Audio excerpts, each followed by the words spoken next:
Welcome to Roll to Save, the RPG History Podcast. Dark Conspiracy.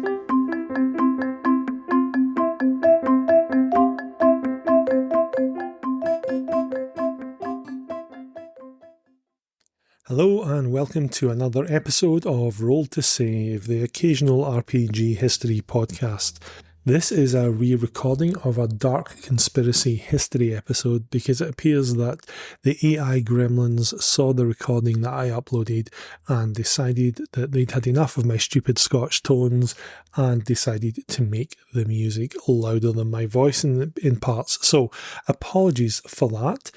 Anyway, on with the show. This is our review of Dark Conspiracy, GDW's 1991 game about a crumbling world where social and financial inequality are everywhere and where dark forces rise up to fill the vacuum where hope once was. And though it's not actually set in modern day America, it's set in a world that's a dystopia that's overrun by monsters, in this case actual monsters, not the human monsters we're dealing with nowadays. It's got an extremely complex combat system, rules for absolutely everything, and lots of pages of lovingly illustrated firearms. Yeah, this is a game where players are not so much alone against the darkness, but going toe-to-toe with the darkness and seeing how many shots to the face the darkness can take before it keels over. Anyway, grab yourself a beverage of your choice, sit back, relax, and enjoy our latest episode as we take a look into the dark world of Dark Conspiracy.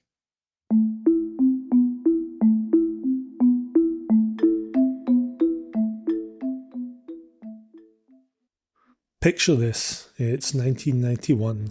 The Berlin Wall has fallen, the Soviet Union is in its death throes, and Bryan Adams has been number one in the UK charts with Everything I Do It For You for what feels like the past 400 years. Meanwhile, in the realm of tabletop role-playing games, a similar revolution is underway. TSR's stranglehold on the hobby is starting to crack. While D&D still dominates the fantasy market, savvy gamers are discovering that there's a whole world beyond dungeon crawling. White Wolf's Vampire the Masquerade is about to revolutionise horror gaming, and gaming in general, with its focus on personal horror, political intrigue and storytelling.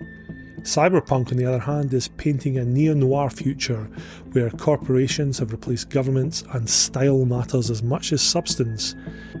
Meanwhile, Shadowrun is gleefully mashing together fantasy and cyberpunk with all the subtlety of a troll wielding a rocket launcher, and if you've ever played Shadowrun, you'll know full well that a troll wielding a rocket launcher is a valid character class in that game.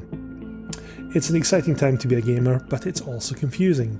The hobby is fragmenting into specialised niches, each with its own aesthetic and mechanical philosophy. Players are hungry for games that reflect the anxieties of a rapidly changing world, but they also want systems that can handle the complexities of modern storytelling. Into this messy and chaotic landscape swaggers GDW's Dark Conspiracy, a game that somehow manages to predict the next 30 years of American history, whilst also being an example of the most gloriously overwrought 90s games design you'll ever see. It's a game that wants to be Blade Runner, The X-Files, and those weird, kitschy 1950s UFO movies, all at the same time, despite the fact that one of these things doesn't exist yet, and a couple of them really probably shouldn't be sharing table space with cosmic horror. But here's the thing about Dark Conspiracy: if you ask anyone who's played it, despite its identity crisis, or maybe because of it, it seems to have created something genuinely unique that people enjoy, a setting that, oddly enough, feels more relevant today than it did in 1991. All wrapped up in a system so thoroughly committed to its vision that you can't actually help but admire its audacity whilst shrinking away slightly from its complexity. So let's start with Dark Conspiracy's vision of the early 21st century.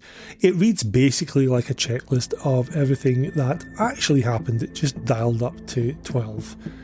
It's set in the United States in the early 21st century after a greater depression has destroyed the global economy and left many countries isolated and bankrupt. But it isn't just any economic collapse. No, this is a full societal meltdown with a little bit of supernatural seasoning chucked on. In this setting, many American cities have expanded to form massive metroplexes, in some cases covering entire states.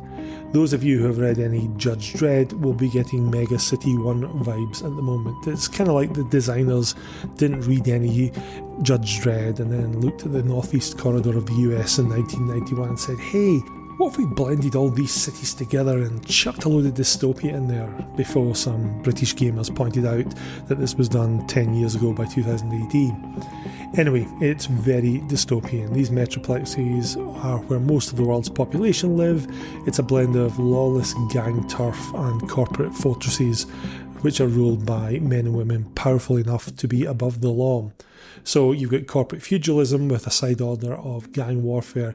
Basically, if you took every cyberpunk cliche but also made it depressingly mundane at the same time.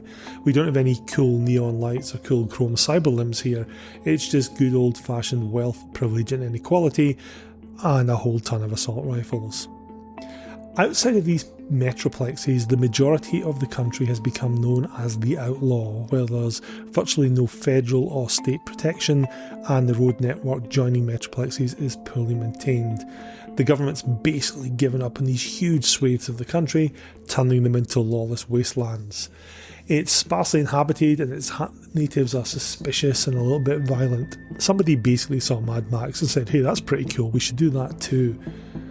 Think road warriors, wandering gangs, petrol shortages, people mugging each other for tyres and fuel canisters, that sort of things. Probably a load of Mohicans and spiked leather jackets. If you've ever driven through rural America lately and thought, oh, imagine this went a bit feral, or in some cases more feral, this is what we are looking at here. However, not content with social and financial inequality and Mad Max-style gangs roving the wasteland between cities, Dark Conspiracy decided it had to be properly weird. You see, scattered throughout the Outlaw, and even in the darker and more forbidding areas of metroplexes, there are zones known as Demon Ground. These areas are warped and twisted by energy leaking in from other dimensions, and they are trying to impose a new version of reality onto our own. And it's actually a brilliant metaphor wrapped up in the whole cosmic horror dystopian setting. What Dark Conspiracy's authors are saying is that there are places where society has failed, and these have become literal hell on earth. Basically, when people lose hope, reality begins to break down. It's almost like somebody read about urban decay and rural abandonment and thought, you know what would make this worse? Interdimensional incursions by demons, let's do it. The game basically paints a picture of America as a failed state, held together by corporate muscle, where the abandoned spaces between these islands of civilization have become breeding grounds for nightmares. It seemed to understand something in 1991 which we're still trying to come to grips with today, which is basically when social institutions collapse and the safety net vanishes, the vacuum gets filled by something, and that something is usually worse. What makes the setting work, despite this kitchen sink approach to dystopia, is how grounded it feels in recognisable trends, especially nowadays. Yes, there are monsters from other dimensions, but they are spawning in places that look suspiciously like Rust Belt America. It's very similar to the way that when Vampire was being put together, they took a look at the decaying town of Gary, Indiana and said, hey, you know what would make this worse? Vampires. For a game which on the surface just appears to be about trench coat clad demon hunters toting assault weapons, it's actually a pretty philosophical observation. The genius of Dark Conspiracy's setting is that it basically took all our post-Cold War anxieties about economic uncertainty, corporate overreach, environmental degradation, social fragmentation, and it gave it teeth, quite literally in this case. When people talk about late-stage capitalism as a horror setting, they're actually describing Dark Conspiracy, even if they don't know it. So, what is actually happening in this nightmarish world? Well, the first edition core rulebook poses a central question with all the subtlety of a brick through the window. What is the link between the sinister horror and the mysterious holes in the ozone layer, the rise of empathically aware humans, and the alien visitors from another star system? Well, when you put it like that, it's obviously all connected, isn't it? But by linking together environmental disaster, fear of people who are different to us, and fear of an alien invasion, we're basically taking every early 90s anxiety, throwing it in a blender, and seeing what comes out the other side. The game suggests that the real conspiracy isn't your typical alien secretly controlling humanity scenario, but something potentially far worse. An ancient evil that's been released and is working its way across the cosmos. These alien visitors are likely either servants of the darkness or who've become unwillingly corrupted by it. Earth appears simply to be the latest target of what might be a cosmic campaign of destruction. Lovely. Now, while the X-Files wouldn't air until 1993, Dark Conspiracy seemed to understand its themes perfectly, and it seemed to understand that people were kind of terrified about the possibility that humanity was going to be outclassed by forces beyond our understanding. Interestingly, when the X-Files first aired, I remember calling my friend Michael and saying, "Hey, this is like Dark Conspiracy, the TV show." So, now that we know what the actual Dark Conspiracy is, let's talk about how we play this game, and also talk about the poor souls who have to deal with this nightmare, namely the player characters. Similar to a lot of games back then, especially GDW games, character creation is achieved through a multi-state process in which players select various career terms for their characters, a sort of life path system. Now, unlike Traveller, you can't actually die during character creation, which is a blessing, but Dark Conspiracy is famous, or should it be infamous, for producing some of the most gloriously ridiculous adventuring parties in RPG history, and I'll come to that in a minute, and it's all down to this life path system. When it comes to building a character, it's fairly standard fare. Characters have 7 attributes: strength, constitution, agility, intelligence, education, charisma, and empathy. Empathy is your weird, might or might not be psychic powers. There are also a bunch of skills, with each skill being governed by an attribute, and when you're building your character, you can choose to either roll some dice randomly to determine your attributes, or you can use a point distribution method, which, when you look at the point distribution method, lets you make a more balanced character, but you could potentially get something way more overpowered by letting the dice decide your destiny. When it comes to building a character, the life path system works like this. Each term, which is a period of 4 years, you choose to either stay in your current career or move to a different one. Every career has various requirements for entering. For example, you want to be a lawyer, your character has to have gone to law school. Every time you spend a term in a career, you get a number of skills, you get a number of contacts, and you can spend as many terms as you want building your character. However, once a certain age limit is reached, you have to roll some dice to find out if your character is going to lose some physical attributes during aging. Isn't that the bitter truth of life? There are well over 50 career paths available, ranging from things like astronaut to special forces guy to prisoner, because you might end up in prison for doing something naughty during your character creation process. This, understandably, can produce some truly spectacular mismatches. Picture this: your party consists of a 34-year-old Special Forces vet with 3 tours of duty, a 22-year-old trust fund kid who's never worked a day in his life, a 46-year-old university professor with a PhD in ancient history, and a 30-year-old ex-convict who learned most of his skills in prison because the player was really unlucky with the dice rolls during character creation. Now, imagine being the poor games master who has to come up with a plausible reason why these 4 people would be in the same room together, much less trust each other enough to hunt interdimensional interlopers. Yeah, well, you see, the professor was researching ancient texts when he discovered references to some symbols that the soldier saw during his time in Bosnia, and the rich kid's trust fund money came from a corporation covering up alien incidents, and the ex-con, well, he was robbing the building when the monsters had... Yeah, okay, good luck with that. The beauty and curse of this system is that it creates characters with some genuinely interesting and detailed backgrounds. You'll know exactly what your character did every 4-year period in their adult life, what skills they learned, who they met, and how much money they saved. It's kind of thorough to the point of obsession, but the focus is on individuals, not groups. In fact, this system produces parties that basically make the Scooby Gang look like a model of cohesion. Compare this to modern RPG character creation systems, most of which allow players to start with much more broad concepts that they can customise. Dark Conspiracy is the opposite of that. It focuses narrowly on individuals and then basically says to the referee, hey, find a way to get these people together. The random generation method, where you randomly roll your attributes, that's where things can get truly chaotic. You can end up with somebody who has all the physical capabilities of a linebacker and the education of a PhD student. Conversely, you can also get someone with an Albert Einstein genius level intellect and all the schooling of a high school dropout. Although the points allocation system helps level this out and can often make characters that can be slotted into careers more easily, it can also be weirdly fun to go with the random method. I found this with the latest edition of Warhammer Fantasy Roleplay as well, which despite being a modern game, actively encourages randomising stats, and this randomness can actually be more fun than points allocation. Points allocation is usually great fun if you're a min-maxer, but sometimes it's nice to just take the chaos and embrace it. What you will find at the end of the day is that the characters in Dark Conspiracy, the reasons for being together, it tends to feel rather like a complicated soap opera, but it is usually great fun. Generally though, the first stop for most of these characters should probably be group therapy. Anyway, the first edition uses the same skill-based rules as Twilight 2000. I keep saying first edition. There are later editions of Dark Conspiracy, but I won't be going into them, mainly because I've never seen them.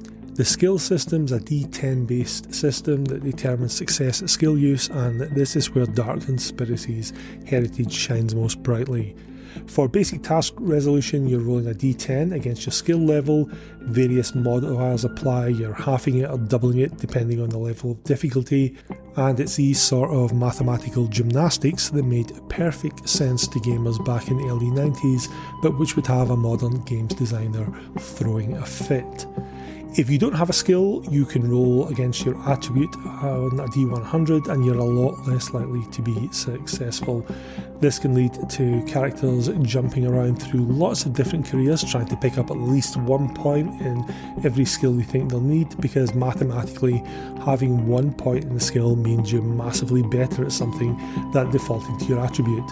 So you end up with these characters that are all just slightly good at a lot of things. Now, sensible parties might get together and work on character creation to ensure that maybe they're all specialists in different fields, but in my experience there were a lot of people with 1 or 2 points and a lot of skills rather than individuals having skills at very high levels. However, it's in combat where Dark Conspiracy really shows its roots. Combat is broken into 30-second rounds, which are in turn broken down into 5-second phases. This means that yes, when facing down minions of the dark, you are safe in the knowledge that you can calculate exactly how many seconds it's going to take you to reload your pistol. The combat system includes rules for aimed shots, automatic fire, suppression, cover, different types of armour, hit locations, wound effects, and probably what happens if you try to dual wield while riding a motorcycle in a thunderstorm. Basically, it's exhaustive and exhausting in a way that only 1990s games that have their roots in military simulations could actually be. There's also my personal favourite, space travel rules. Yes, space travel in a game that's primarily about investigating supernatural conspiracies in the ruins of American civilization. Somebody thought it was essential to include detailed rules for orbital mechanics and zero gravity combat, because obviously when you're hunting dark minions in abandoned shopping malls, what you're really thinking is, I wonder how this would work in microgravity. That being said, the space travel is a perfect encapsulation of GDW's design philosophy. If it exists in the world, there must be rules for it, no matter how likely it is to come up in actual play. It's that kind of obsessive thoroughness that simultaneously impresses and is also completely insane. You have to admire the dedication to world building though, that says yes, our horror game is about economic collapse, but it really does need rules for calculating delta V. The system also includes rules for vehicle combat, because nothing says personal horror like a bit of tank-on-tank action. There are detailed missile rules, artillery rules, and enough ballistics calculations to satisfy every maths nerd out there. Playing Dark Conspiracy sometimes feels less like running a horror game and more like conducting a very strange military exercise where one side happens to be interdimensional monsters.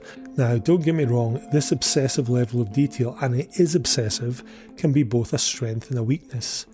When the system's complexity serves the game's themes, like for example in character creation, when it emphasises contacts and the importance of building information networks, that's something that's really helpful in an investigative game, and it enhances the experience. However, when you're spending 20 minutes calculating the exact trajectory of a grenade, while tentacled horrors from beyond space and time wait patiently for you to finish your maths, it kinda kills the mood. Basically, Dark Conspiracy wanted players to have a fully realised world that they could engage with, where consequences did matter for whatever they did.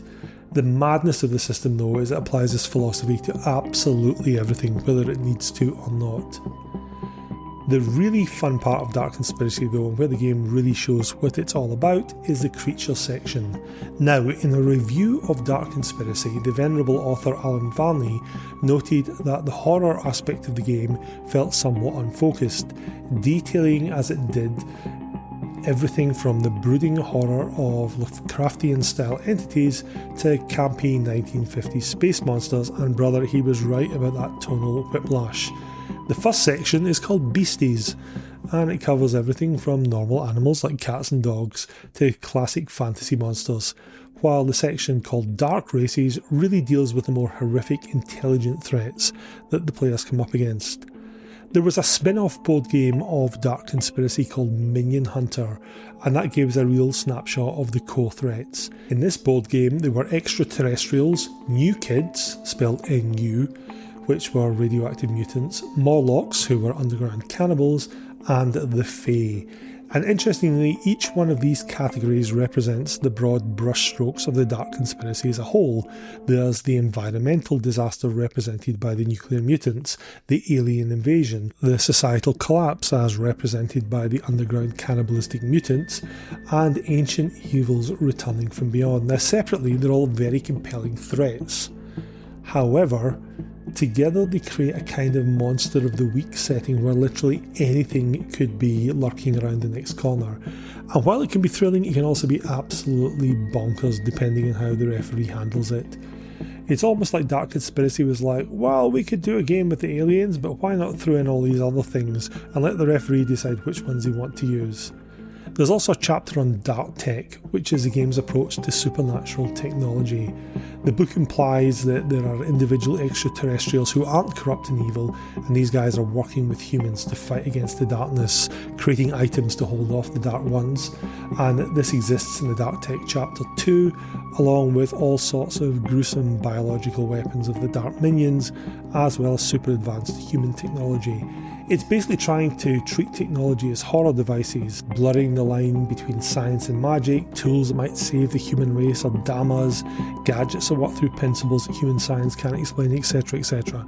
It's a solid horror concept, but again, the execution can vary wildly because of this kitchen sink approach to the setting. Yes, there is some genuinely unsettling biohorror, but that's right next to some random sci-fi gadget that somebody thought, hey, this looks cool. This whole approach to technology and creatures means that Dark Conspiracy can accommodate almost any type of horror scenario. If you want body horror, there are biological horrors that remake human flesh. If you want cosmic horror, there are aliens from beyond space and time. If you want monster hunting action, there are a barrel load of creatures that you can throw in to serve as monster of the week. And if you want a conspiracy thriller, there are creatures that are infiltrators who look just like us. The downside is that unless you really pay attention, it's impossible to maintain a consistent tone, because the book basically contains everything from mutant rat with anger issues all the way to ancient god thing that feeds off your despair. So it's really up to the ref to curate the threats and decide what kind of horror game they're going to be running and maintain that consistently. Now, after all of this though, we come to the real elephant in the room, the equipment section. Oh, the equipment section. Like a lot of GDW games, this game includes an expansive, illustrated list of equipment for use in the character's fight. And there are so many pictures of items, weapons and vehicles. We are talking about 70 plus pages of lovingly detailed firearms, tactical gear and military hardware, which all comes with enough technical specs to make even the most depressed Pentagon procurement officer weep with joy. The game's designer, Lester Smith, defended this approach in an interview and said, well, some people want lots, other people want little, people who don't want them can ignore them, but people who do want them will be glad they're there. As a role player myself, I want to be able to see what something looks like if my character is going to be carrying it. Well, fair enough, Lester, but did we really need 3 pages on the different variants of the M16 rifle family when reality itself is unravelling in the background? I mean, I get it. GDW games comes from a wargaming background, and military simulation games live and die by their equipment lists. But there is something almost comical about the idea that the right combination of night vision goggles and ceramic body armour is going to save you from an interdimensional demon that treats physics as a mere suggestion. The equipment section though reveals something fundamental about how Dark Conspiracy views its own world. This isn't a game where investigators stumble around with flashlights and pocket knives and books, hoping to survive long enough to run away from the monsters.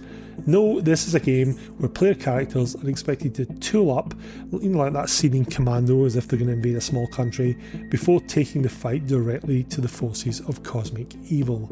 If you want a suppressed submachine gun in Dark Conspiracy, here's a table comparing the sound reduction characteristics of different silencer designs. If you need explosive ordnance, here's everything from hand grenades to anti-tank missiles with detailed rules for blast effects and penetration. Planning to fight monsters underwater? Hey, there are rules for that too, along with appropriate equipment recommendations. This is military fetishism meets cosmic horror, and the results are something. On one hand, the thorough equipment list supports the game's central premise that the Dark Minions can be fought and defeated through superior firepower and tactical preparation.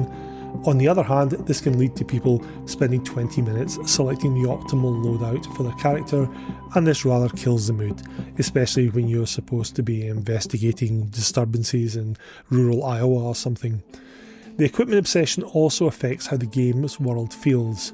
When every player character is walking around with enough military hardware to outfit a small mercenary company, it raises a question about just how secret these supernatural threats really are. If players can legally purchase anti-material rifles and demolition charges, either the government has completely given up on any notion of weapon control, or there's a tacit understanding that citizens might need to deal with threats that require serious firepower. The 70 plus pages though of illustrated weapons serve another purpose. They establish Dark Conspiracy as a game where violence is not only expected but celebrated. These aren't investigators trying to understand or banish supernatural threats through knowledge and cleverness. These are heavily armed specialists whose solution to cosmic horror is to shoot it with big guns until it stops moving.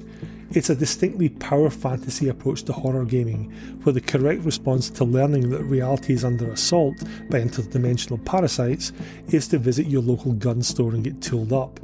Compare it to Call of Cthulhu, the granddaddy of horror RPGs, an RPG that wasn't afraid to say, hey, this isn't a power fantasy. You're going to play someone who's fundamentally outclassed by the threats they face, and the best approach is usually going to be to run away before they go insane. Dark Conspiracy says, screw that, let's give the players assault rifles and see how Cthulhu likes that. It's basically horror gaming for people who thought Call of Cthulhu investigators were too passive, too fragile, and too reluctant to solve problems with explosives. Let's look at another example, horror games that focus on storytelling like The World of Darkness. They focus on personal horror, the monster within, moral choices, the cost of power, beast I am, lest beast I become. Dark Conspiracy's much more interested in external horror, the monsters without. They reduce these monsters to tactical choices and the cost of ammunition. It's less, oh, what does it mean to be human? And more, how many rounds of Parabellum does it take to take down that dimensional shambler? Where Call of Cthulhu had sanity mechanics to represent how exposure to cosmic horror breaks the human mind, Dark Conspiracy has hit points and armour rating. The assumption is that player characters are tough enough, well armed enough, and professional enough to face down interdimensional horrors without immediately pissing themselves and dissolving into gibbering madness. Whereas your average Call of Cthulhu protagonist would be like, alas, the horror is upon us, I must flee so my mind does not crumble. Your Dark Conspiracy protagonists are very much of the, oh, the horror's here, pass me the storm rifle and let's see how many shots to the face he can take. It creates a very different kind of horror experience. And sometimes it's not even horrific, it's much more like a skirmish combat game. Instead of the creeping dread of investigations slowly revealing incomprehensible truths, you get the visceral thrill of combat against supernatural threats. Instead of protagonists like professors and dilettantes in over their heads, you get protagonists who are soldiers and professionals doing what they do best. The game's approach to empathic abilities also sets it apart from other horror games. Rather than treating psychic powers as something inherently corrupting or dangerous, as many other games do, Call of Cthulhu's Magic, I'm looking at you, Dark Conspiracy presents them as tools that can be developed and used responsibly. Empaths aren't tragic figures doomed by their abilities, nope, they are another type of specialist with useful abilities for fighting aliens. Modern horror games often emphasise collaborative storytelling, narrative mechanics and player agency in shaping the story. Dark Conspiracy is much more traditional in its approach. The ref controls the world and the mystery and player characters react to that world. It's less concerned with innovative storytelling mechanics and more focused on providing a thoroughly detailed simulation of the world. The game's length and complexity are something that would stand out in stark contrast to more modern design trends, where contemporary games often prioritise streamlined rules and quick setup. You see all these quick start games that you can download on DriveThruRPG. Dark Conspiracy assumes players want to spend a lot of time in character creation, and they don't mind consulting multiple tables mid-combat, and they also don't mind extensive rulebooks that they have to learn inside out. It's a product of an era where comprehensive was considered more important than accessible. So, with all of that said, was Dark Conspiracy actually any fun? I think it hit the gaming scene at exactly the right cultural moment. The Cold War was over, but nobody knew what came next. The internet was still this weird academic curiosity, but people could sense that technology was about to reshape society in very fundamental ways. Economic inequality was growing, trust in institutions was declining, and environmental concerns had moved from being fringe to being mainstream. And into all that certainty came a game that said, hey, what if all your worst fears about these things were true? Oh, and by the way, there are also monsters and demons. It's a cyberpunk future without the neon aesthetic, Call of Cthulhu without the academic protagonists, a military simulation but without any clear-cut enemies. It captured the paranoia of a world in transition where old certainties had collapsed and new threats emerged from unexpected directions. This may sound unnecessarily philosophical about a game where you can literally buy something called a storm rifle, but the game's vision of corporate feudalism, rural abandonment and environmental collapse seems almost prophetic nowadays. It understood that the post-Cold War world wouldn't be characterised by peace and prosperity, but by new forms of conflict and, more importantly, new forms of failure. And it understood that these failures would create spaces, both physical and metaphorical, where new horrors could take root. The game's demon grounds aren't just random monster spawning areas, they're what happens when society abandons places and people, when the social fabric tears, and something else, something evil moves in to fill the void. I hope that's not too heavy-handed again for those of us living in 2025 America. The game also arrived at a moment when horror media was undergoing its own transition. Those slasher films of the 80s were giving way to more psychological and atmospheric horror. The X-Files was about to completely redefine how conspiracy fiction worked. Dark Conspiracy feels it belongs in this new wave of horror. It's more complex, more political, and more grounded in the real anxieties than the monster movies of the previous decades. It's kind of ironic because the monster sections in Dark Conspiracy do feel like a grab back of Monster of the Week monsters, but there is a tacit understanding that the referees should take these individual components they want and build their own world that is thematically consistent. For gamers, Dark Conspiracy offered something unique. It was a horror game where player characters could actually fight back. After years of Call of Cthulhu telling us that the best outcome was, well, you all die, but the darkness is postponed for another decade, good job, here was a game that said, nope, you can stand up and fight the enemy and actually win. It scratched that power fantasy urge that D&D had done 20 odd years earlier. So, I've rambled for more than half an hour about this. What do I think of Dark Conspiracy? On its surface, to me, it's a game that shouldn't work. You've heard all the contradictions, it's trying to be too many things at once. A military simulation, but with cosmic horror. A cyberpunk dystopia, but also with monster hunting. Serious social commentary, and absolutely absurd equipment porn fetishism. It's got rules for space travel in a game primarily about investigating conspiracies in burnt-out rural farmhouses. And it can generate parties so mismatched that the closest the referee can get to cohesion is hand-waving it all away and saying, fine, you're all friends and you went to school together. But somehow, if you talk to most people that have played Dark Conspiracy, it does work. People have fun with it, not despite its contradictions, but because of them. Dark Conspiracy captures something fundamental to the early RPG scene. When we respond to monsters, what do? We buy more gear, we form unlikely alliances, and we solve our problems through superior firepower, also whilst refusing to admit we are completely out of our depth. Yes, it's a ridiculous power fantasy, but sometimes that can be fun, right? The game's strength, though also its greatest weakness, is that it takes every element of its premise completely seriously. If there are monsters, there must be detailed rules for fighting them. If there are conspiracies, there must be complex systems for investigating them. If there are empathic powers, there must be comprehensive mechanics for using them. If there's the slightest chance the characters might end up in space, there must be rules for that too. This commitment to completeness isn't a knowing nod to the audience. It's taken very, very seriously, and it can be kind of off-putting to newcomers. It's also completely ridiculous. Half of the rules in the book you will never ever use as a referee, but when you come to understanding that, that's where the fun comes in. You take the parts of Dark Conspiracy that work for you and you meld them into a game you're going to enjoy. The best example of this is the 70 plus pages of lavishly illustrated equipment. This isn't just gun porn, although it is that as well, but it's a statement about the game. You can choose to include all of that and play the most gung-ho Rambo version of this game you want. Or, if you want to do a more investigative horror game, take away the big guns and leave them with just the tools you need for your investigation. Again, it's about crafting the sort of game you want to play. The really fascinating part of Dark Conspiracy though is, as I mentioned a few times, it's how it predicted our current moment with somewhat unsettling accuracy.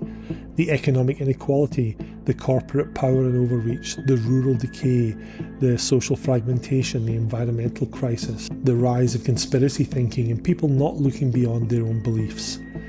Whether it meant to or not, Dark Conspiracy understood that when institutions fail, people don't just suffer, something dark and evil seeps in to fill that place.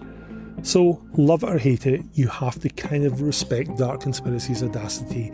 It's a game that looked to the emerging post-Cold War 1991 world and said, you guys think this is bad, wait till you see what's coming next. And 34 years later, we're still finding out how right it was in the end. Dark Conspiracy stands as a fascinating artefact of early 90s game design, an insect trapped in amber, ambitious beyond reason, complex beyond necessity, and strangely prescient beyond belief. It's a game that dared to imagine the worst possible future and then handed the players assault rifles and said, hey, go and fix that. and it felt perfectly appropriate for 1991. And, oddly enough, for today.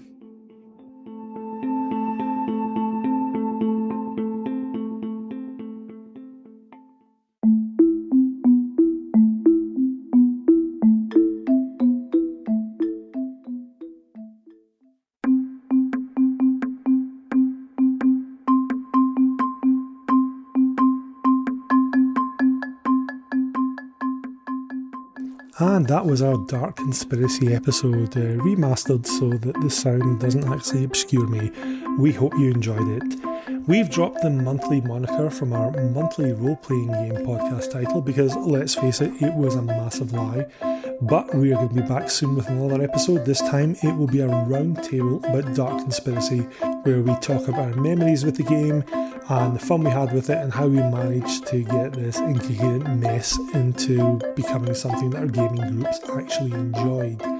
If you want to get in touch with us, the best way is via email. You can get us at roll.2.save.pod@gmail.com. We no longer use Twitter for all the obvious reasons of no longer using Twitter. We also have Instagram as well, and you can leave us comments on there. Anyway, we hope you enjoyed the episode. If you're a new listener, we have a whole back catalogue that you can go through of episodes involving history roundtables. There's some interviews, there's even some actual plays and reviews of products if that's your thing.